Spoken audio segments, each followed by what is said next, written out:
ఈరోజు భూమి మీద ఉన్న అత్యంత రహస్యమైన ప్రదేశాల గురించి చెప్పుకుందాం. The island of dolls. Mexico నగరానికి దక్షిణాన ఈ ద్వీపం ఉంది. ఇది ఒక భయంకరమైన హంటెడ్ నగరం. ఇక్కడ ఎన్నో బొమ్మలు చెట్లకు పుట్టలకు వేలాడదీసుంటాయి. 1950లో డాన్ జూలియన్ సంతనా అనే వ్యక్తికి నీటిలో మునిగిపోతున్న ఒక అమ్మాయి కనిపించింది. ఆ అమ్మాయిని అతను కాపాడలేకపోయాడు.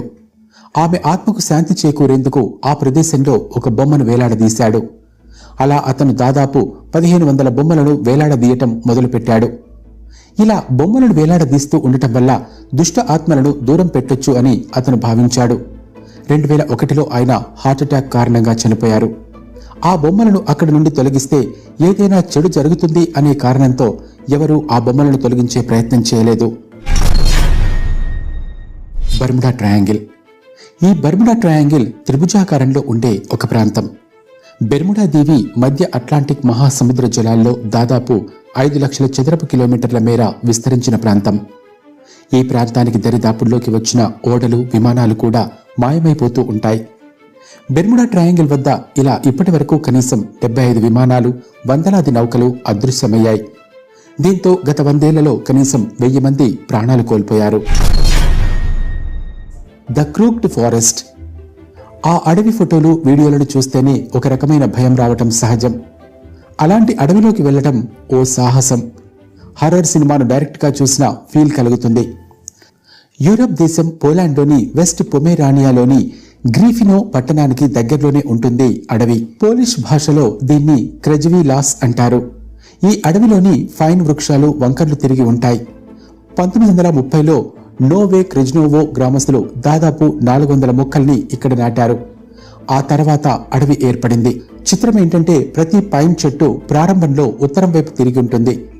ఇలా 3 నుంచి 9 అడుగులు పక్కకు వంగాక తిరిగి తిన్నగా 50 అడుగులు ఎత్తు వరకు పెరిగాయి. ఇలా ఎందుకు జరిగిందన్నది మిస్టరీగా ఉంది. The Nazca lines. పెరు దక్షిణ అమెరికాలోని వాయువ్య భాగాన గల దేశం. ఇక్కడ విభిన్నమైన వాతావరణ పరిస్థితులుంటాయి. ఇక ఆ దేశ ఎడారులను చూస్తే అందరూ ఫిదా అయిపోవాల్సిందే. అయితే ఓ ఎడారి మాత్రం మిస్టరీలా ఉంటుంది. అదే పెరువియన్ ఎడారి. ఈ ఎడారిని నాజ్కా అని కూడా పిలుస్తారు. ఆ ఎడారిలో గీతలు రకరకాల ఆకారాల్లో దర్శనమిస్తూ ఉంటాయి. 2000 సంవత్సరాల క్రితం పెరువియాన్ ఎడారిలో చెక్కబడిన ఈ పురాతన నాజ్కా లైన్స్ ఉద్దేశం ఏమిటి అన్నది నేటికి వీడని మిస్టరీయే. ఈ గీతలు రకరకాల ఆకారాలలో ఉంటాయి. కొన్నిసార్లు జంతువులు, మృగాల ఆకారాల్లో కూడా ఉంటాయి. ఈ గీతలను ఏదో ధార్మిక కార్యక్రమం కోసం గీశారు అని కూడా చెప్పుకుంటూ ఉంటారు. మరికొంతమంది ఖగోళ శాస్త్రాన్ని పరిశీలించడానికి ఈ గీతలు గీశారని చెబుతారు. Blood falls. నిత్యం తెల్లని మంచుతో కప్పబడి ఉండే అంటార్కిటికాలోని ఓ ప్రాంతంలో గల ఓ జలపాతంలోంచి చిక్కని రక్తం వెలువడుతోంది. అయితే అది నిజమైన రక్తం కాదు, రక్తం తరహాలోనే కనిపించే జలపాతం. అయితే దీన్ని ఇప్పుడు కనిపెట్టలేదు. 1911 నుంచి పరిశోధకులు దీనిపై పరిశోధనలు జరుపుతున్నారు. అయితే ఆ రక్తం తరహాలో ఎర్రగా ఉన్న ఆ పదార్థం ఏమిటనేది కనిపెట్టలేకపోయారు. అయితే ఇందుకు కొన్ని ఖనిజాలే కారణమనే అంచనాకు మాత్రం వచ్చారు. ముఖ్యంగా ఐరన్ ఆక్సైడ్ కారణం అని పరిశోధకులు అంటున్నారు. 1911లో ఆస్ట్రేలియాకు చెందిన థామస్ గ్రిఫ్ టైలర్ అనే శాస్త్రవేత్త ముందుగా గుర్తించారు. ఆయనే దీనికి బ్లడ్ ఫాల్ అని పేరు పెట్టారు. ఓక్ ఐలాండ్ మనీ పిట్.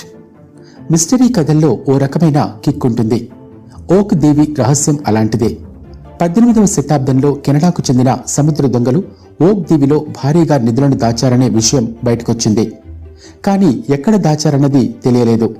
నిధులతో పాటు ఎంతో విలువైన కళాఖండాలను కూడా దాచారని తెలిసింది. వాటిల్లో షేక్స్పియర్ రాసిన హోలీ గ్రెయిల్ లేదా ఆర్క్ ఆఫ్ ది కోవెనాంట్ కూడా ఉందని తెలిసింది. 100 ఏళ్లుగా వేరువేరు ప్రాంతాల్లో తవ్వకాలు జరపగా రకరకాల వస్తువులు లభించాయి. వాటిల్లో కొన్ని 100 ఏళ్ల నాటివి అని కార్బన్ డేటింగ్ పరీక్షలో తేలింది. కానీ అసలు నిధి ఎక్కడుందో మాత్రం తెలియలేదు. ఇక ఆ నిధి కోసం ఏళ్లుగా శ్రమించారు చాలామంది. ఆ నిధి దొరికితే ఇక తాము ప్రపంచంలోనే అత్యంత సంపన్నులం అయిపోతామని భావించి చాలామంది ఓక్ దీవికి వెళ్లి ఏళ్ల తరబడి వేరువేరు ప్రాంతాల్లో తవ్వి నిరాశతో వెనక్కి వెళ్లారు. మరికొందరు గ్రూపుగా వచ్చి అక్కడే తాత్కాలిక నివాసాలు ఏర్పాటు చేసుకుని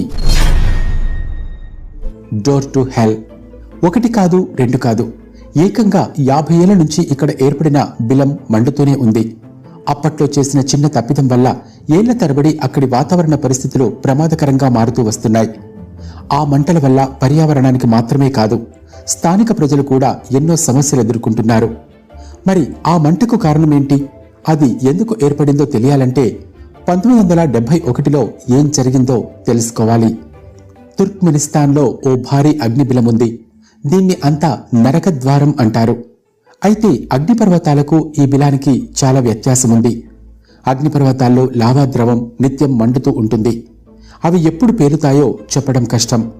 అయితే ఈ బిలం అలాంటిది కాదు. ఇది మానవ తప్పిదం వల్ల ఏర్పడిన ఓ భయానక ఘటన. 1971లో సోవియట్ జియాలజిస్టులు చమురు కోసం అక్కడ డ్రిల్లింగ్ చేపట్టారు. ఈ సందర్భంగా అక్కడ భారీ గ్యాస్ లీక్ అయింది. ఆ వెంటనే అక్కడ పెద్ద రంధ్రం ఏర్పడి భారీ బిలంగా ఏర్పడింది. దాని నుంచి వెలువడుతున్న గ్యాస్ పక్క గ్రామాలకు వ్యాపిస్తుందనే భయంతో జియాలజిస్టులు గ్యాస్ను మండించారు. కొద్ది రోజుల తర్వాత ఆ గ్యాస్ మొత్తం ఆరిపోతుందని భావించారు. అయితే 50 ఏళ్లు గడిచినా ఆ గ్యాస్ ఇంకా ద ఎటర్నల్ ఫ్లేమ్ ఫాల్స్. ఈ జలపాతం అమెరికాలోని న్యూయార్క్ పశ్చిమాన చెస్ట్నట్ రిడ్జ్ పార్క్ దగ్గర ఉంది. అక్కడ షేల్ క్రీక్ ప్రిజర్వ్ అనే ప్రదేశంలో ఇది జాలువారుతూ ఉంది. దీన్ని ఎటర్నల్ ఫ్లేమ్ ఫాల్స్ అంటారు. ఎందుకంటే దీని వెనుక ఉన్న దీపం ఎప్పటికీ వెలుగుతూనే ఉంటోంది, ఆరట్లేదు. అలాగని పెద్ద మంట కూడా రావట్లేదు, చిన్న దీపంలాగా వెలుగుతూనే ఉంది. అందుకే ఈ జలపాతానికి ప్రత్యేక గుర్తింపు ఉంది. దీన్ని చూసేందుకు దాదాపు ప్రతిరోజు పర్యాటకులు వస్తూనే ఉంటారు. ఇది చిన్న జలపాతమే. దీని వెనుక ఉన్న బండరాయి కింద భూమికి ఓ చిన్న కన్నముంది. గ్యాస్ స్టవ్ ఆన్ చేసినప్పుడు ఎలాగైతే గ్యాస్ బయటకు వస్తుందో అలాగే ఆ కన్నం నుంచి కంటిన్యూగా గ్యాస్ బయటకు వస్తోంది. ఆ సహజ వాయువు వల్లే ఆ దీపం వెలుగుతోందని పరిశోధకులు తేల్చారు. సంవత్సరమంతా ఇది కనిపిస్తూనే ఉంటుంది. ఇది ఒక పవిత్ర స్థానమని కొంతమంది అంటే ఇక్కడ ఏదో తాంత్రిక శక్తులు ఉన్నాయని కొంతమంది భావిస్తూ ఉంటారు. Stone henge. ఇంగ్లాండ్లోని శాలిస్బరీ మైదానంలో ఉన్న ఈ స్టోన్ హెంజ్ ను బృహత్ శిలాయుగానికి చెందిన సమాధి స్థలాలని కూడా అంటారు. రేర్ బ్లూ స్టోన్ మెటీరియల్తో దీన్ని నిర్మించారు. అతిపెద్ద మెగాలిథిక్ రాళ్ల వృత్తాకార సమూహమే ఈ స్టోన్ హెంజ్. దక్షిణ ఇంగ్లాండ్లో ఇలాంటి రాళ్లు చాలా ఉన్నాయి. అయితే ఈ రాళ్లను ఎక్కడి నుంచి తీసుకొచ్చారనేది అంతుచిక్కని మిస్టరీగానే ఉండిపోయింది. ఈ అద్భుతమైన కట్టడాల్ని చూడటానికి ప్రతి సంవత్సరం ప్రపంచ దేశాల నుంచి ఎంతో మంది టూరిస్టులు వస్తూ ఉంటారు. సూర్యచంద్రుల గ్రహాల గతులను తెలుసుకోవటానికి సూర్యదేవుడి ఆలయంగా దీనిని నిర్మించారు అని కూడా చాలా మంది భావిస్తూ ఉంటారు. Number 10 Easter island. ఇది దక్షిణ అమెరికాలోని ఆండీస్ పర్వతాలు, పెసిఫిక్ మహాసముద్రం మధ్య ఉన్న చిలీలో ఒక రహస్య ప్రదేశం. ఇది నిర్జన ద్వీపం. ఇక్కడ దాదాపు 1000 మర్మమైన శిల్పాలు ఉన్నాయి. వాటి తయారీపై చాలా ఊహాగానాలున్నాయి. కానీ వాస్తవానికి అవి ఎందుకు తయారు చేస్తారనే దాని గురించి ఎవరికీ పెద్దగా తెలియదు. ఇక్కడ తయారు చేసిన రహస్య విగ్రహాలను మోయి అని పిలుస్తారు. ఇక్కడ అత్యంత ఎత్తైన విగ్రహం 33 అడుగులు. దీని బరువు దాదాపు 90,000 కిలోలు. విశేషమేంటంటే ఈ విగ్రహాలు దాదాపు ఒకే విధంగా ఉంటాయి. ఈ విగ్రహాలు 13 నుంచి 15వ శతాబ్దానికి చెందినవని అంటారు. 1722లో ఒక యూరోపియన్ అన్వేషకుడు జాకబ్ రాక్ డేవిన్ తన పడవలో ఇక్కడికి వచ్చినప్పుడు ఈ ద్వీపం గురించి తెలిసింది. వారు ఇక్కడకు చేరుకున్న రోజు ఈస్టర్ ఆదివారం. అందుకే ఈ ద్వీపాన్ని ఈస్టర్ ద్వీపం అంటారు. ఫ్రెండ్స్, ఈ వీడియో మీకు నచ్చింది అనుకుంటున్నాను. నచ్చితే వీడియోకి ఒక లైక్ చేసి మీ ఫ్రెండ్స్కి షేర్ చేయండి. అలాగే ఇలాంటి ఇంట్రెస్టింగ్ వీడియోస్ చూడాలి అనుకునే వాళ్ళు మా ఛానల్ని సబ్స్క్రైబ్ చేసి పక్కనే ఉన్న బెల్ని యాక్టివేట్ చేసుకోవడం మాత్రం మర్చిపోవద్దు. Thanks for watching.